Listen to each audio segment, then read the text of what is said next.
Hanya berselang 2 hari setelah peresmian, Koperasi Merah Putih di Tuban, Jawa Timur langsung dibongkar.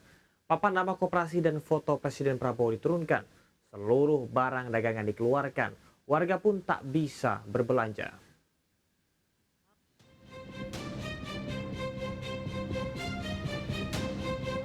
Seperti inilah suasana saat peluncuran Koperasi Desa Merah Putih di Desa Pucangan, Kecamatan Montong, Tuban, Jawa Timur, Senin lalu. Dihadiri Gubernur Jawa Timur dan Presiden Prabowo, peluncuran Koperasi Merah Putih ini berlangsung meriah. Namun 2 hari berselang, Koperasi Merah Putih ini tiba-tiba dibongkar. Tidak ada lagi spanduk yang terpasang. Papan nama koperasi bergambar foto Presiden Prabowo yang terpasang di pinggir jalan maupun di atas toko dibongkar dan diturunkan. Seluruh barang sembako dagangan yang ada di dalam toko dikeluarkan. Warga yang datang hendak berbelanja terpaksa pulang dengan tangan kosong. Mau belanja minyak. Minyak ya? Ya, minyak, sabun. Terus gimana kok balik langsung? Tutup katanya. Tutup katanya. Usai viral, penyebab pembongkaran Koperasi Merah Putih akhirnya terungkap, yaitu gara-gara kepala desa lupa menyebut nama PT Perekonomian Ponpes Sunan Derajat sebagai mitra penyuplai koperasi. Akibatnya, mitra tersebut menarik diri dan mengambil seluruh barang dagangan. Secara tiba-tiba kita dapat mic, terus terang saya ngomong seadanya. Saya betul-betul lupa untuk menyampaikan bahwa support kita adalah Pondok Pesantren Sunan Derajat.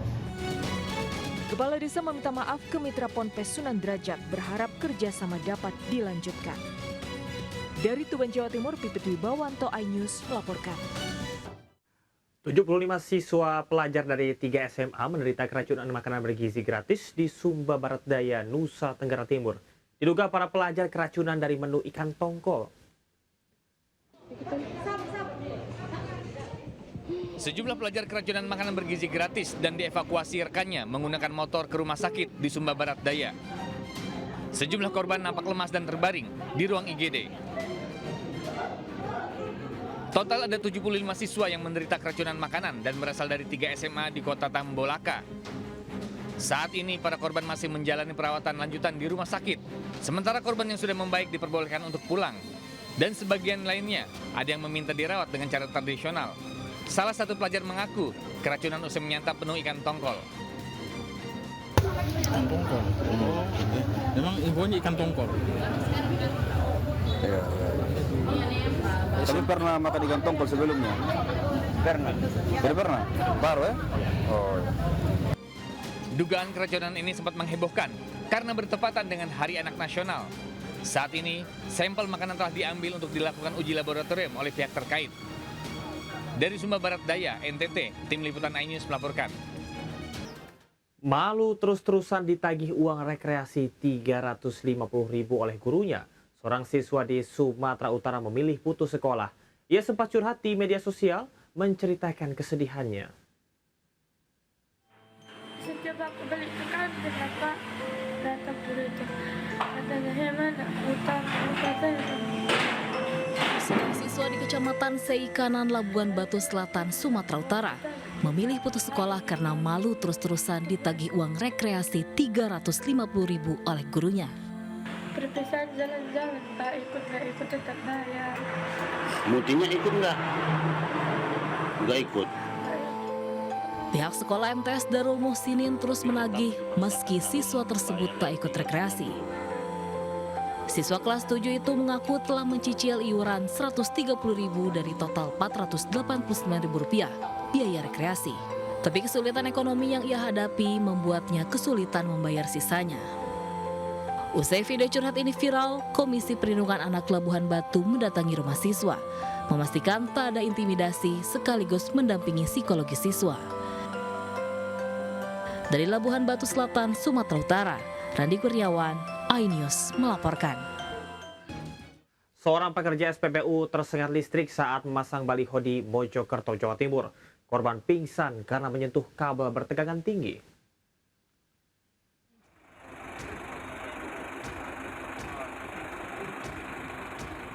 Petugas penerangan jalan umum Dinas Lingkungan Hidup Kabupaten Mojokerto mengevakuasi seorang pekerja yang tersengat listrik di atas scaffolding di Jalan Raya Desa Sedati, Kecamatan Ngoro, Jawa Timur.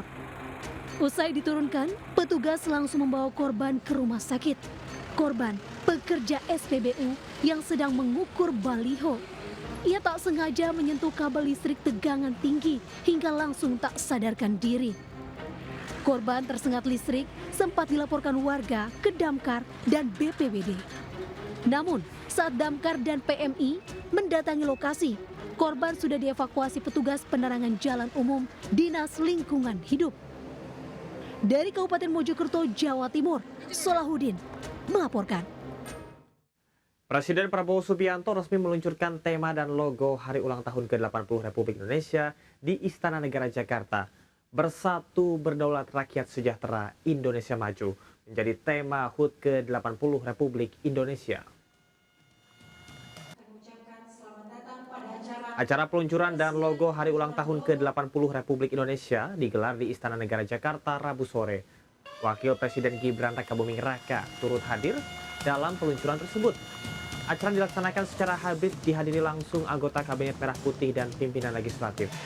Bersatu Berdaulat Rakyat Sejahtera Indonesia Maju jadi tema HUT ke-80 Republik Indonesia yang resmi diumumkan oleh Presiden Prabowo yang menurutnya tema ini selaras dengan visi bangsa.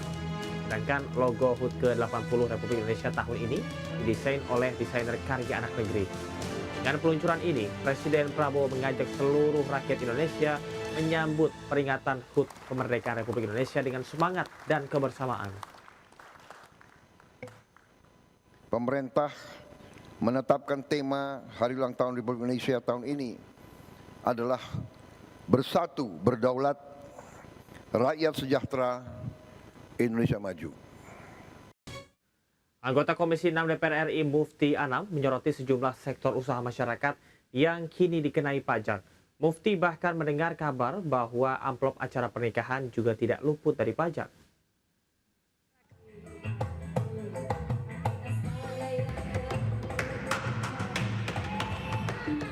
Beban hidup makin berat, pemerintah tekan masyarakat dengan beragam pajak.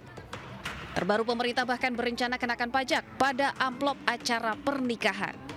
Anggota Komisi 6 DPR RI Mufti Anam membahas hal ini dalam rapat kerja dan dengar pendapat dengan Menteri BUMN dan Kepala Badan Pelaksana Pengelola Danantara kemarin di gedung DPR RI.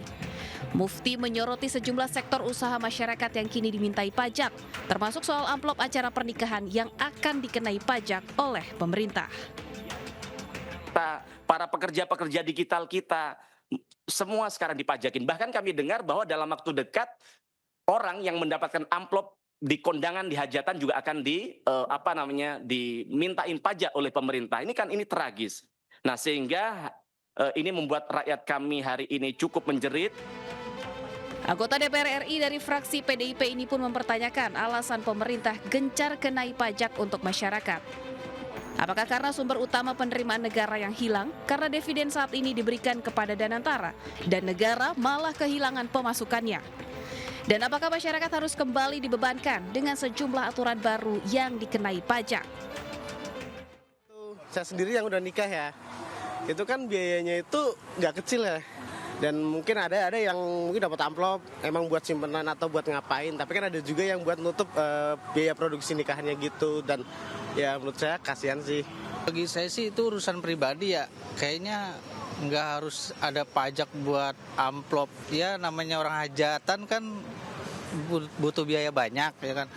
Kalau yang harus dipajakin tuh jangan yang kayak gitu, pemerintah harusnya barang-barang mewah. Kalau kayak gitu sama juga menyengsarakan rakyat.